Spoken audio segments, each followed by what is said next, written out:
Good morning gentleman. बहुत अच्छा मौसम है, it's a wonderful time.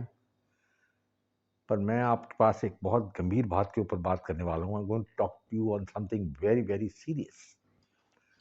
We all know that the G20 meeting is on now in Delhi and 20 countries head of states are supposed to come, but two important persons are not coming.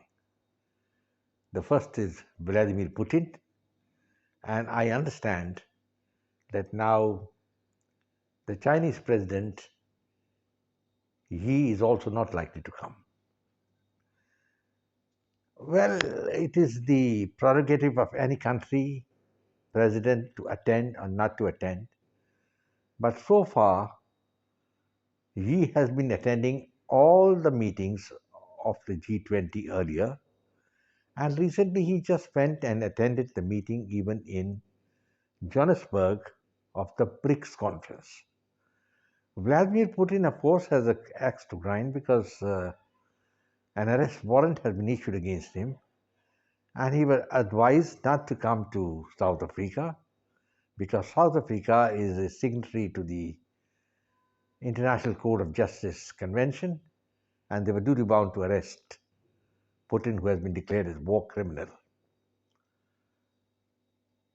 Putin also didn't go to the G20 meeting in Indonesia. So it was on the cards he wouldn't come to India, but India was a different kettle of fish. I don't think he really would have worried much about what was going to happen in India because India was not going to arrest Putin at all. But yet Putin has chosen not to come. And I don't know whether it's in unison or jointly planned, but the Chinese president also probably will not come and will be represented by the prime minister. But at the same time, gentlemen, let's bear in mind that Putin has accepted the invitation to go to China. The situation in the world is very, very fluid at the moment.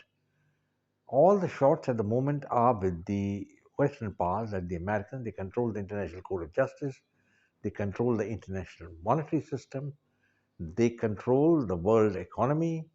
And they also are the world's greatest policemen, in the sense the Americans have got 735 bases spread all over the world with an economy, with a defense budget of almost $600 billion. And they are the superpower. Russia, China, India just don't come anywhere near them. So everything is weighted at the moment in favor of the Western world. But things are changing. And the Western must well beware that whatever they were doing for the last 200 years, when the age of colonialism was on, imperialism was on, is not going to last very long now because there is a challenge to it. But I'm talking from the Indian point of view, where India has got a very serious problem because India doesn't know where to go, which side to follow. If it puts its eggs in the American basket, it's not very profitable because America has a record, firstly, of always backing Pakistan, and secondly, it has never backed India on major issues like Kashmir, never. And also, America has got a record that it lets down all the countries it supports. Look at Chiang Kai shek. He was their supporter for 40 years and then he was thrown in the dustbin. Then you have the American retreat from Afghanistan, where they left everybody behind, including the aircraft, everything, just ran away. So, America is unreliable. Russia so far was a very reliable partner, but Russia is no longer the global power which it was when it was the USSR. So, the net result is that Indians have to hedge their bets because if you side with Russia, we must realize that Russia is not no longer the global power it used to be.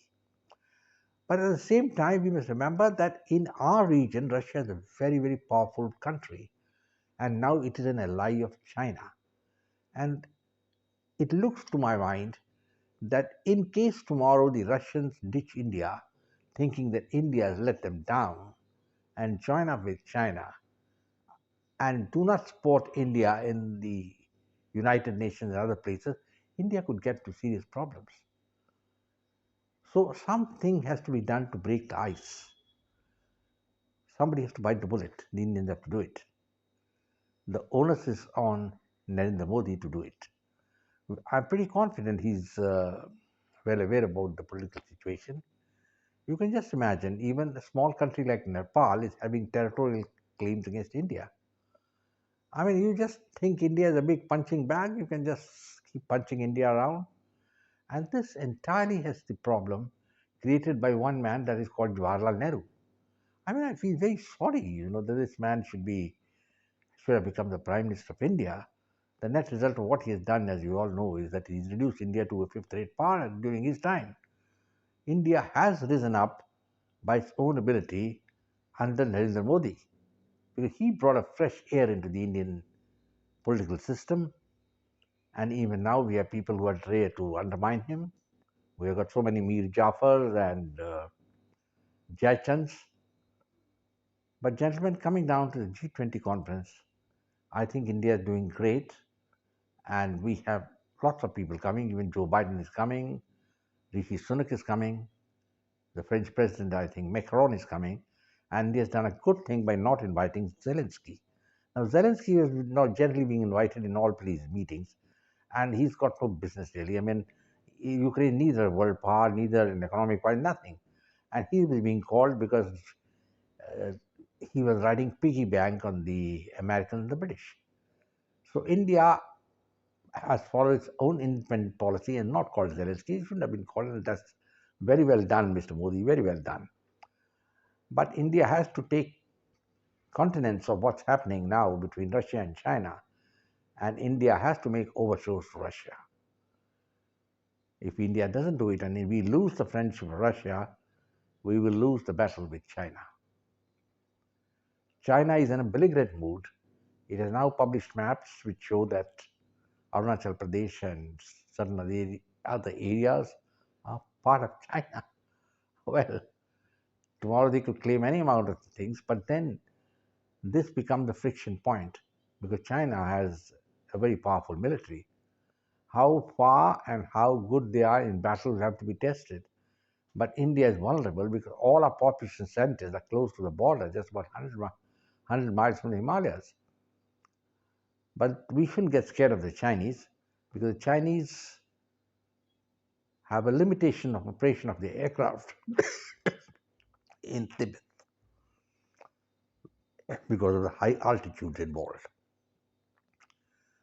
Gentlemen, ye may come or may not come, but there is a tremendous trade with India, about $140 billion, I think, and our trade with Russia is minuscule, nothing much.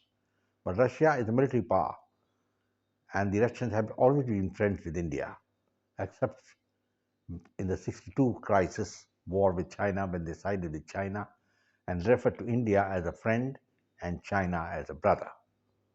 Gentlemen, I think close now. I don't want to say anything more on this issue.